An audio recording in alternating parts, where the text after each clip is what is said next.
Bonjour, ici Mélanie Tremblay et bienvenue à la machine à écrire. À la leçon précédente, nous avons appris les règles de conjugaison des temps simples de l'indicatif.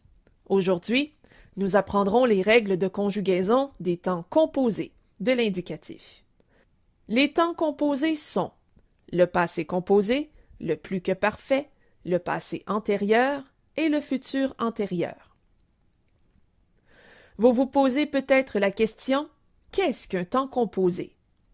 En fait, les temps composés comprennent deux éléments, un auxiliaire et un participe passé.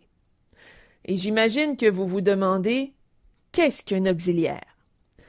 L'auxiliaire est soit le verbe être ou le verbe avoir, conjugué au temps simple correspondant au temps composé. Mais pourquoi avoir des temps composés? Les temps composés expriment l'action passée du verbe conjugué au temps simple. La forme composée du présent est le passé composé. Le passé composé exprime donc le passé de l'action du verbe au présent. La forme composée de l'imparfait est le plus que parfait. Le plus que parfait exprime le passé de l'action du verbe à l'imparfait. La forme composée du futur simple est le futur antérieur. Le futur antérieur exprime le passé de l'action du verbe au futur simple. Vous remarquerez sans doute que nous ne parlons pas du passé simple et du passé antérieur. La forme composée du passé simple est le passé antérieur. Mais comme il s'agit d'un temps très littéraire et très peu utilisé dans la langue courante, nous n'aborderons pas le sujet dans cette leçon. Pour construire un verbe à un temps composé, il suffit de conjuguer l'auxiliaire et d'y rattacher un participe passé. Voici un tableau de conjugaison des auxiliaires.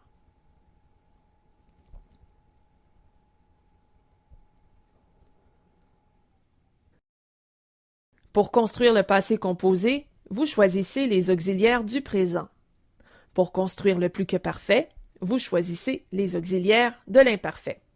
Et pour construire le futur antérieur, vous choisissez les auxiliaires du futur simple.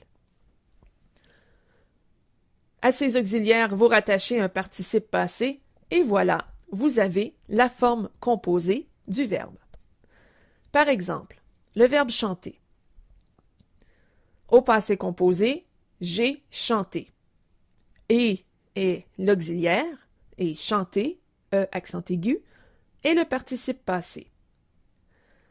Au plus que parfait, j'avais chanté. Et au futur antérieur, j'aurais chanté. Un autre exemple, le verbe partir. Au passé composé, je suis parti. Suis est auxiliaire et parti, le participe passé du verbe partir. Au plus que parfait, j'étais parti. Et au futur antérieur, je serai parti. La grande question est: devons-nous utiliser l'auxiliaire être ou l'auxiliaire avoir? La réponse à cette question est entre les mains de Mrs. Vandertramp. Chacune des lettres du nom de Mrs. Vandertramp correspond à un verbe qui se conjugue avec l'auxiliaire être.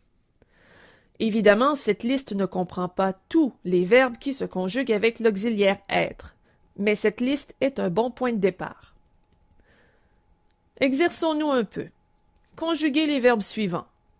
Le verbe mourir au passé composé. Il a est mort. B sera mouru. Ou C étions mouru.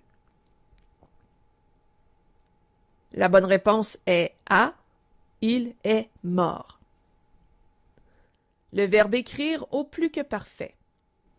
Il a écrit. B avait écrit. Ou C aura écrit. La bonne réponse est B. Il avait écrit. Finalement, le verbe descendre au futur antérieur.